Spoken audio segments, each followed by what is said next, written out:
Welcome दोस्तों, आज 26 जनवरी 2023 गुरुवार का दिन हो गया है। आज के मुख्य समाचार, बड़ी खबरें, देश और दुनिया का ताजा अपडेट लेकर हाजिर हो चुके हैं। सबसे कम समय में सबसे ज्यादा खबरें और सटीक खबरें आपको दिखाने का पूरा प्रयास करेंगे। वीडियो को आप पूरा ध्यान से आखिर तक जरूर देखते रहिएगा, क्योंकि बहुत ही महत्वपूर्ण खबरों का ताजा अपडेट आपको इस वीडियो में मिलने वाला है। वीडियो की शुरुआत करते हैं आप लोगों के एक प्यार भरे से लाइक और शेयर के बटन के साथ, ताकि हमारी टीम को मोटिवेशन मिलता रहे और हम ऐसे ही हर रोज काम की ताजा खबरों के अपडेट वीडियो देखते रहे। तो प्लीज इस वीडियो को आप लाइक और शेयर फेसबुक और व्हाट्सएप पर ज्यादा से ज्यादा शेयर कर दीजिएगा। तो आइए दोस्तों, बिना टाइम विलंब के शुरुआत करते हैं आज की पहली बड़ी खबर। भारत आज 74वां गणतंत्र दिवस मना रहा है। आप सभी दोस्तों और मित्रों को हमारी टीम की ओर से गणतंत्र दिवस की ढेर सारी शुभकामनाएं और बधाइयां। गणतंत्र दिवस समारोह के इस बार मुख्य अतिथि मिस्र के राष्ट्रपति अब्देल फतेह अल सीसी हैं। गणतंत्र दिवस पर तिरंगी रोशनी में पूरा देश नहाया। दिल्ली से लेकर जम्मू कश्मीर तक बेहद खूबसूरत नजारे देखने को मिले। 74वें गणतंत्र दिवस पर पूरा देश 3 रंग की रोशनी से सरोबार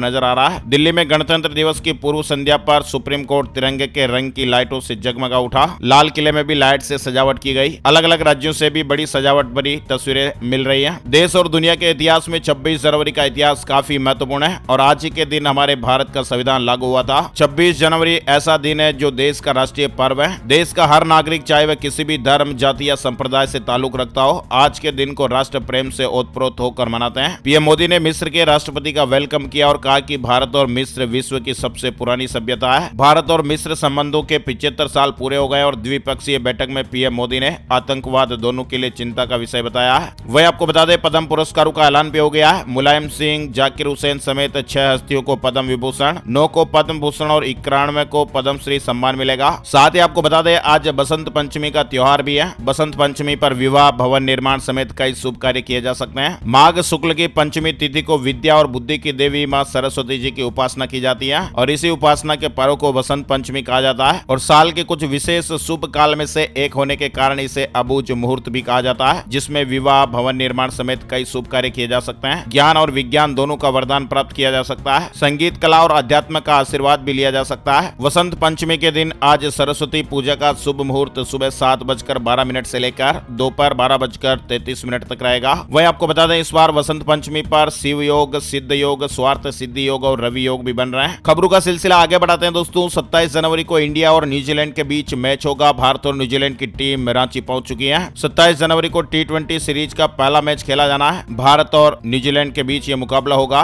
SBI बैंक ने अलर्ट जारी किया। 42 करोड़ से ज्यादा ग्राहकों पर असर दिखाई दे सकता है। 30 जनवरी से पहले अपने जरूरी काम निपटा लें। SBI बैंक ने अपने ग्राहकों से अपील की है कि हड़ताल से पहले यानी 27 जनवरी तक ग्राहक अपने सभी जरूरी काम निपटा लें। SBI बैंक ने कहा कि 30 और 31 जनवरी को union forum of bank unions की बुलाई गई। 2 दिनों की हड़ताल से कामकाज प्रभावित हो सकता है, यानी 30 और 31 जनवरी को बैंकों की हड़ताल है। देश को आज मिलेगी पहली made in India nasal vaccine. गणतंत्र दिवस के मौके पर मनसुख मांडविया जी इसे लॉन्च करेंगे। कोरोना वायरस के खिलाफ देश की दवा कंपनियों ने काफी तरक्की कर ली है और इसी बीच भारत में पहली बार 26 जनवरी के अवसर पर भारत बायोटेक की इंट्रा नेजल कोविड वैक्सीन एनकोवैक को आज लॉन्च किया जाएगा। वहीं सरकार ने एक बड़ा फैसला लिया है। अब बिना ट्रू कॉलर के कॉलर का मोबाइल पर दिखेगा नाम। जी हाँ, एक बड़ा अपडेट है। अगर आप भी मोबाइल फोन का उपयोग करते हैं और ऐसे में जब भी कोई आपको अनजान शख्स कॉल करता है तो उस दौरान हमें उसके नाम की जगह मोबाइल नंबर स्क्रीन पर दिखाई देते हैं। हालांकि आप ट्रू कॉलर जैसे थर्ड पार्टी ऐप का इस्तेमाल करके उस अनजान शख्स का नाम पता कर सकते हैं जो कि आपको कॉल कर रहा था। लेकिन अब भारत सरकार एक बेहद ही खास योजना पर काम कर रही है और इसके अंतर्गत कोई भी अनजान शख्स जिसका नंबर आपके अपने मोबाइल में सेव नहीं किया हुआ है, लेकिन उसके बावजूद भी उसकी कॉल आने पर आपको उसका नाम स्क्रीन पर दिखाई देने लगेगा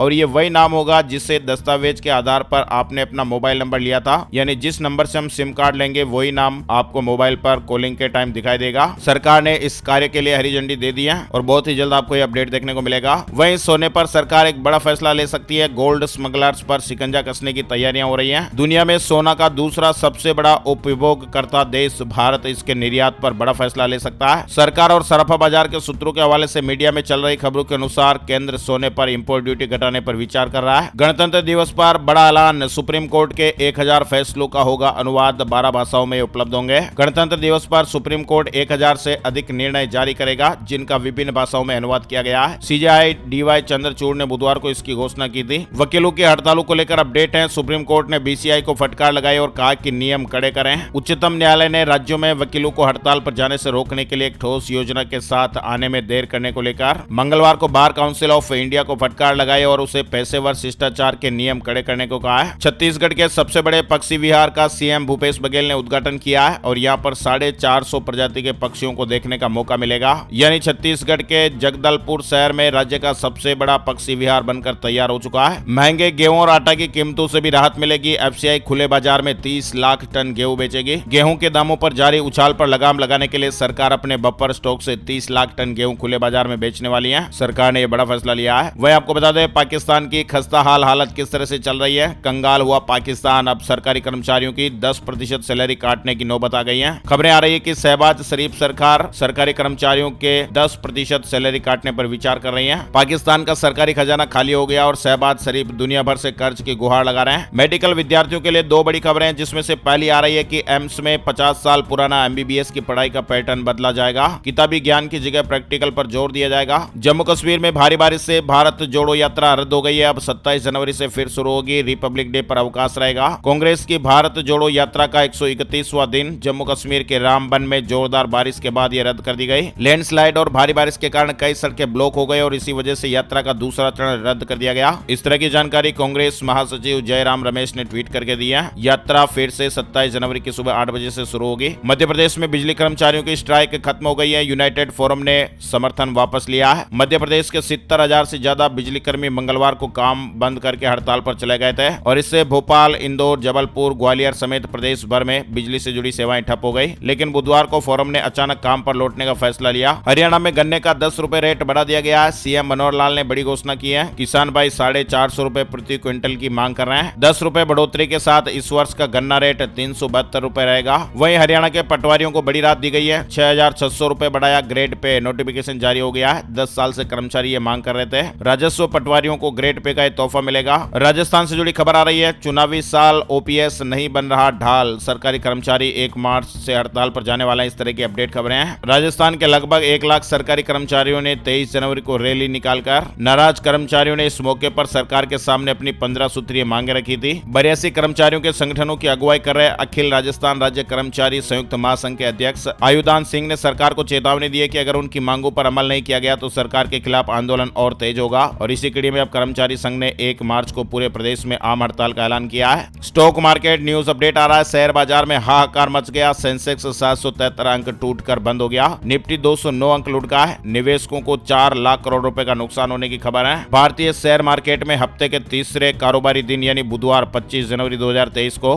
भारी गिरावट देखने को मिली है। दिल्ली से जुड़ी खबर है। शिक्षा निदेशालय ने एक महत्वपूर्ण फैसला लिया है। अब स्कूलों में हिंसा करने वाले विद्यार्थियों को निष्कासित किया जाएगा। निष्कासन के अलावा उसे दोबारा एडमिशन भी नहीं मिलेगा। स्कूलों में बढ़ती हिंसात्मक घटनाओं को देखते हुए शिक्षा निदेशालय ने यह फैसला लिया है। वहीं रिजर्व बैंक ऑफ इंडिया ने एक दावा किया है कि ई-रूपी से डिजिटल इकोनॉमी को बूस्ट मिलेगा। रिजर्व बैंक ऑफ इंडिया के कार्यकारी निदेशक अजय कुमार चौधरी ने बुधवार को कहा कि डिजिटल मुद्रा ई-रूपी डिजिटल अर्थव्यवस्था को और मजबूत करेगी। बिहार के गणितज्ञ आनंद कुमार को पद्मश्री सम्मान। आनंद कुमार ने ट्वीट करके लिखा है कि भारत सरकार ने मुझे पद्मश्री सम्मान से सम्मानित करने के लिए घोषणा की है। विशेष आभार, आपने मुझे इस सम्मान के लायक समझा। साथ ही दोस्तों अपडेट खबर, दिल्ली से जयपुर का सफर 2 घंटे में पूरा हो पाएगा। दिल्ली से जयपुर सिर्फ 2 घंटे में। दुनिया के सबसे लंबे एक्सप्रेस वे पर इसी महीने गाड़ियां फर्राटा भरने लगेगी। दिल्ली मुंबई एक्सप्रेस दुनिया का सबसे लंबा एक्सप्रेस वे है और खबर है कि सोहना दौसा स्ट्रेच इसी महीने ट्रैफिक के लिए खुल सकता है। नितिन गडकरी ने कहा था कि दिल्ली और जयपुर का सफर 2 घंटे में पूरा होगा। कर्नाटक से जुड़ी खबर आ रही है। लड़की की उम्र 18 साल से कम हो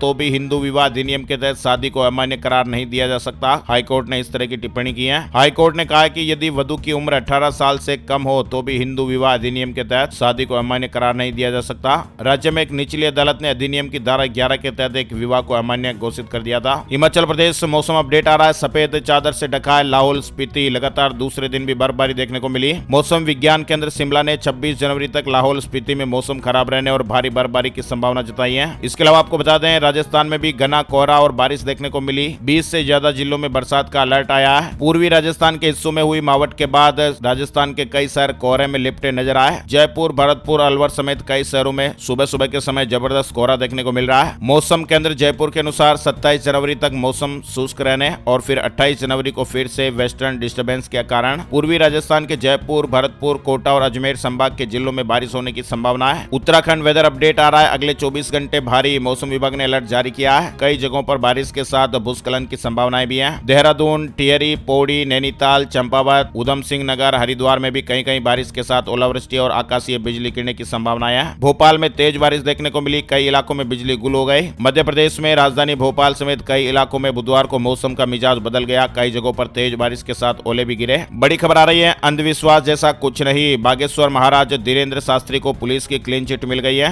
और श्याम मानव को जवाब भेजा गया है। अंधश्रद्धा निर्मूलन समिति द्वारा शिकायत के मामले में बागेश्वर धाम के महाराज धीरेन्द्र कृष्ण शास्त्री को नागपुर पुलिस ने क्लीन चिट दे दी है। पुलिस ने कहा कि वीडियो में देखने में अंधश्रद्धा या अंधविश्वास जैसा कुछ नहीं है। साथ ही बड़ी खबर देख पा रहे हैं, राजस्थान मेडिकल पीजी से जुड़ी खबर आ रही है। राजस्थान के मेडिकल छात्रों को बड़ी सौगात, पीजी के लिए बाहर नहीं जाना होगा। केंद्रीय स्वास्थ्य एवं परिवार कल्याण मंत्रालय ने राजस्थान सरकार की मांग को मानते हुए पाली और अजमेर के लिए पीजी की 162 सीटों को स्वीकृत कर दिया है। वहीं राजस्थान में पेपर लीक मामले की सीबीआई जांच की मांग को लेकर बीजेपी सांसद किरोड़ी लाल मीणा का धरना जारी है। हेमंत सरकार लाएगी हमीन कर बजट, पोर्टल लॉन्च कर लोगों से सुझाव मांगे गए हैं। झारखंड की हेमंत सरकार जल्द ही अपना बजट पेश करेगी और इसके लिए तैयारियां शुरू हो गई हैं। इस बार जनता का बजट जनता से ही तैयार करवाया जा रहा है। सरकार ने एक पोर्टल लॉन्च करके लोगों से सुझाव मांगे हैं और बेहतर सुझावों को सरकार अपने बजट में शामिल करेगी। वहीं आपको बता दें, नॉर्थ कोरिया की राजधानी में 5 दिन का लॉकडाउन लग गया है। लोगों को सांस लेने में तकलीफ हो रही है, लेकिन कोरोना का कोई जिक्र नहीं है, सिर्फ सांस संबंधित बीमारी की बात की गई है। प्योंगयांग के नागरिकों को रविवार के अंत तक अपने घरों में रहने की हिदायत दी गई है। नॉर्थ कोरिया की राजधानी प्योंगयांग में 5 दिन का लॉकडाउन लगाया गया है। यहाँ पर नागरिकों में एक ऐसी बीमारी फैल रही है जिससे उन्हें सांस लेने में तकलीफ हो रही है। उत्तर प्रदेश के 25 लाख अभ्यर्थियों के लिए खुशखबर आई है, पीईटी 2022 परिणाम जारी हो गया है। वहीं राजस्थान के पेपर लीक मास्टरमाइंड का घर तोड़ने में 19 लाख रुपए खर्च हो गए। 9 लाख में तोड़ी गई कोचिंग, पूरा खर्चा वसूल किया जाएगा। हवाई यात्रियों को 75% तक पैसा वापस मिलेगा। डीजीसीए के नियमों में बदलाव हुआ है। नागरिक उड्डयन महानिदेशालय ने बुधवार को सिविल एविएशन रिक्वायरमेंट के नियमों में बड़ा बदलाव किया है। निर्देशों के मुताबिक एयरलाइन कंपनियों को घरेलू उड़ानों की टिकट निचली श्रेणी में यानी डाउनग्रेड करने पर प्रभावित यात्री को टिकट की कीमत का करीब 75% तक पैसा वापस लौटाना होगा।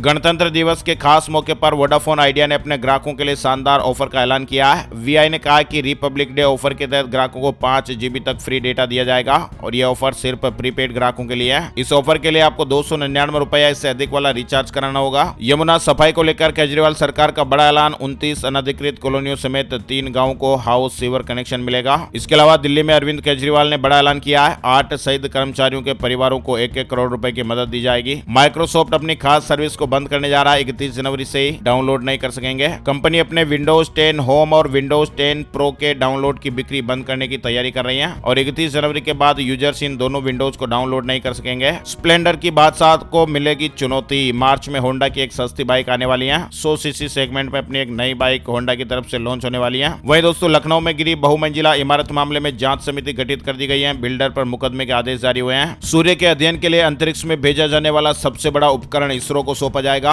भारत में अंतरिक्ष खगोल विज्ञान के विकास में एक बड़ी उपलब्धि हासिल करते हुए भारतीय तारा भौतिकी संस्थान ने विजिबल एमिशन लाइन कोरोग्राफ निर्मित किया है, जिससे सूर्य के अध्ययन के लिए देश के प्रथम विशेष वैज्ञानिक अभियान आदित्य L1 के जरिए अंतरिक्ष में भेजा जाएगा। हीरो स्प्लेंडर अब देगी और भी ज्यादा माइलेज, इसका नया ईवी अवतार आने वाला है। हीरो ने फिलहाल इसके लॉन्च को लेकर आधिकारिक घोषणा नहीं की है, लेकिन माना जा रहा है कि इसी साल स्प्लेंडर इलेक्ट्रिक बाजार में आ जाएगी। हरियाणा न्यूज अपडेट है, 1338 निजी स्कूलों को बड़ी राहत दी गई। सरकार ने इस सत्र के लिए अस्थायी मान्यता जारी की है। अफगानिस्तान में ठंड से 157 लोगों की जानें चली गई, 77,000 मवेशी भी मर गए। -28 डिग्री टेम्परेचर पहुंच गया है। अफगानिस्तान में 15 दिन के भीतर भीषण ठंड से 157 लोगों की जान जाने की खबर आ रही है और 77,000 के करीब मवेशी भी मर गए। यानी दोस्तों, यहाँ पर तापमान जो है वो -28 डिग्री पहुंच चुका है। हालत बहुत ही खराब चल रहा है। हेल्थ वर्कर्स के मुताबिक ठंड की वजह से बच्चों को निमोनिया और सांस लेने में तकलीफ हो रही है और अस्पतालों में बीमारी बच्चों की संख्या बढ़ रही है। आपको बता दें, हमारे देश में बीते 24 घंटे में कोरोना वायरस के 102 नए मामले सामने आए हैं। भारत में धीरे धीरे कोरोना दम तोड़ता नजर आ रहा है और इसलिए इस बात पर एक लाइक तो यहाँ पर जरूर बनता है। सोने चांदी के ताजा रेट अपडेट की जानकारी आपको बताते हैं। IBJ की वेबसाइट के अनुसार 25 जनवरी को सोना 312 रुपए प्रति 10 ग्राम की दर से गिरकर 57,138 रुपए प्रति 10 ग्राम पर रहा। वहीं चांदी 59 रुपए की गिरावट के साथ 67,947 रुपए प्रति किलो के भाव पर रही। वही दोस्तों, मौसम का पूर्वानुमान, मौसम की जानकारी का ताजा अपडेट आपको बताते हैं। आज संपूर्ण भारत का 26 जनवरी 2023 का मौसम पूर्वानुमान क्या रहेगा। स्काईमेट वेदर अपडेट के मुताबिक अगले 24 घंटों के दौरान पश्चिमी हिमालय पर हल्की से मध्यम बारिश और 1 या 2 स्थानों पर भारी हिमपात हो सकता है। उत्तर प्रदेश, मध्य प्रदेश के कुछ इलाके, छत्तीसगढ़ के कुछ इलाके, कर्नाटक और अंडमान और निकोबार द्वीप समूह में भी हल्की से मध्यम बारिश होने का अनुमान है। केरल और लक्षद्वीप में हल्की से मध्यम बारिश के साथ ही 1 या 2 स्थानों पर भारी बरसात हो सकती है। तो दोस्तों आज के मुख्य समाचार अपडेट में फिलहाल बस इतनी खबरें। अगर आपको हमारा प्रयास अच्छा लगा तो प्लीज इस वीडियो को आप लाइक और शेयर जरूर कर दीजिएगा। Thank you, take care, good bye, जय हिंद, जय भारत, वंदे मातरम।